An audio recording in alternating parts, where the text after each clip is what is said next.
General, diante da crise econômica que se instalou no Brasil, o governo tem estado preocupado em fazer reformas na Previdência Social que afeta todos os brasileiros.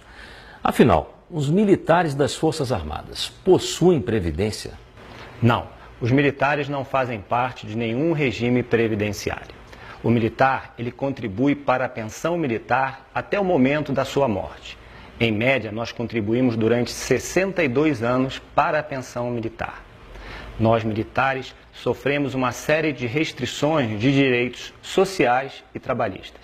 Só no caso de horas extras, nós temos em serviço de escala, em adestramento em operações, em atividades inopinadas, operações de garantia da lei e da ordem, apoio ao governo.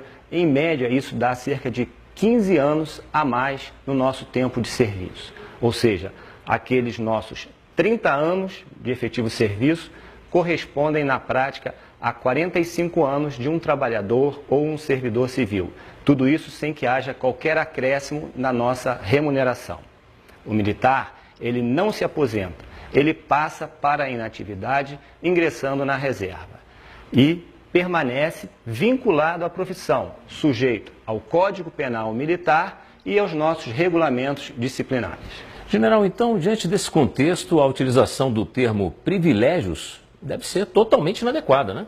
Ele é injusto para quem sofreu a reestruturação remuneratória em 2001. O militar, ele perdeu o adicional de tempo de serviço, o auxílio moradia, a licença especial, o posto acima e a pensão para as filhas. A pensão para as filhas tem sido muito explorado pela mídia, mas é um processo que está em fase de transição. Temos 16 anos que esse direito foi suprimido e caminha para a sua extinção. Nesse contexto todo, o que aconteceu foi uma perda de poder aquisitivo, uma perda de renda e uma perda da capacidade de formação de um patrimônio para o militar e seus familiares. General, então, sobre o rombo na Previdência, tão comentado até pelo governo, os militares têm alguma participação nisso? Bem, estudos do governo mostram que as despesas em relação ao PIB saem de patamares de 8% para até 18% em 2060. Enquanto nós, militares, essa curva laranja, estamos numa situação decrescente. Então, esse cenário não é adequado para os militares. A nossa reforma, ela aconteceu lá em 2001. Nós temos procurado, através da paridade, da integralidade, evitar o incremento dessas perdas. Nós temos mantido contatos com o governo e acompanhado as suas declarações e nos tem sido sinalizado que a nossa situação ela ficará para uma fase posterior. Essa oportunidade nós poderemos discutir algumas perdas de 2001 e até mesmo retificar algum daqueles pontos. As Forças Armadas estão unidas em torno desse tema.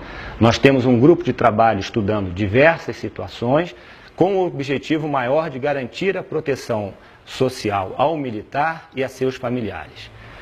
Nós buscamos criar as condições para aquele compromisso de sacrifício da própria vida, se preciso for, a dedicação exclusiva e a disponibilidade permanente sejam reconhecidas e adequadamente recompensadas.